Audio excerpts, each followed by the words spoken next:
Before we get into the episode, I am thrilled to announce that the EntreMD Business School is open for enrollment. The EntreMD Business School is the only school of its kind for physicians who want to build 6, 7, and multiple 7-figure businesses. Over the last 2 years, we have had hundreds of doctors go through the school with unbelievable results. Some of them run brands, some of them run private practices, some of them are coaches, some have other kinds of service-based businesses or product-based businesses. And we've had people come in and cross the 6-figure milestone, cross the 7-figure milestone, cross the multiple 7-figure milestone. You will be in a place where you'll get the coaching, the community, the accountability that you need to thrive as an entrepreneur, especially in the times that we're in. So maybe you've been following me for a while. Maybe you've been getting so much out of the EntreMD podcast and you've been wondering, how can I work with Dr. Una and the community more? Well, this is your chance. Come join us in the EntreMD Business School. It is application only. So go to entremd.com/business to turn in your application. I cannot tell you how many doctors have made statements like this. I recovered my investment in the first week. I recovered my investment in my bank account in the first 90 days. This is the best investment I've made in myself ever. I want you to have that kind of story, not just a story of building a great business that serves a lot and earns a lot, but having a business that gives you the freedom to live life on your terms. So don't wait any longer. entremd.com/business. And now for the episode. Well, hello. Welcome to the 5-Minute Tweak, where I share one success habit you can start practicing today that will change your life as a physician entrepreneur. And today we are going to talk about practicing delegation. Okay.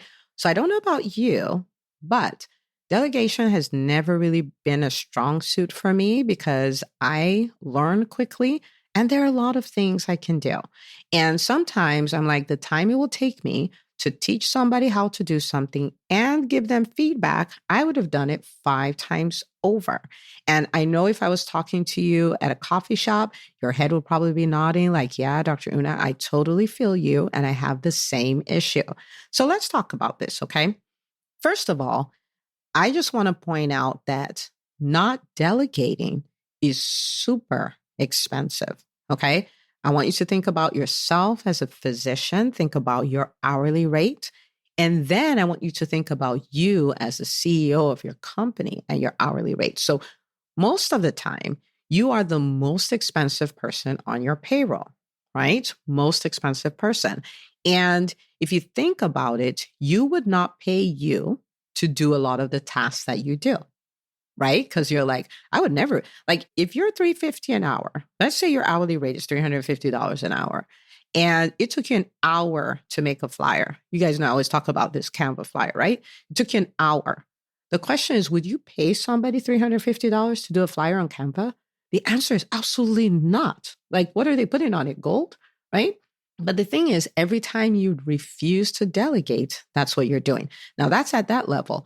At the same time, let's say you run a private practice and all the administrative stuff, all the management stuff, you do all of that because you're like, man, I don't know I can play an office manager that much. I don't know if I can afford it and all that stuff. And I'm not saying you don't look at what you can afford. But at the same time, the question is, will you pay an office manager the same salary as a physician, as a lead physician with as many years of experience as you have? And if the answer is no, then think about how much your practice is paying for you to do that work. So whether you're a startup or you're doing multiple 7 figures, delegation is expensive. Okay. So we're not going to go into all the aspects of delegation, but one of the things I get a lot is, well, I don't know what to delegate, right? Or somebody does hire someone, they're like, okay, I've hired them, but I don't know what to do with them. I don't know what to tell them to do. And so I want to walk you through a very simple exercise. So I remember this was, about a year ago, I was thinking about how I was becoming stressed out. I was like, I have all these things on my plate and it doesn't make sense and all of that. And I sat down, and I was like, I have a VA. I don't know what to put on my VA's plate and all of that stuff. And I sat down and I said, you know what? Why don't I write out everything I do? So I picked the EntreMD podcast and I picked the EntreMD Business School. I was like, I'm going to write out every single thing I do for these 2 things. I came up with 27 things. 27 things. 27 things that I did. And the 27, funny enough, was not everything. It was the things I did in these two areas that could be delegated. I came up with 14 tasks for the podcast and 13 tasks for the EntreMD Business School that would be totally fine if I never touched it again. Right? 27. But what that did though, was then that gave me something to go like, okay, these are the 27 things I'm getting off my plate. Now, if you do this and you come up with 27 and you're like, I have no idea how to do this, you can start by getting 5 off, 10 off, like start from somewhere, start from anywhere. But the bottom line is it's time to go take inventory of the things that are on your plate that don't need to be there. You may say, Dr. Una, I've heard you talk about delegation before, and I did it then. But guess what? You've evolved, your business has evolved, your needs have evolved, so many things have changed. So this is an exercise worth doing again. And I want you to do it, and I want you to analyze what are the things that should be off my plate. And then you go find somebody and you get them off your plate. So take an inventory.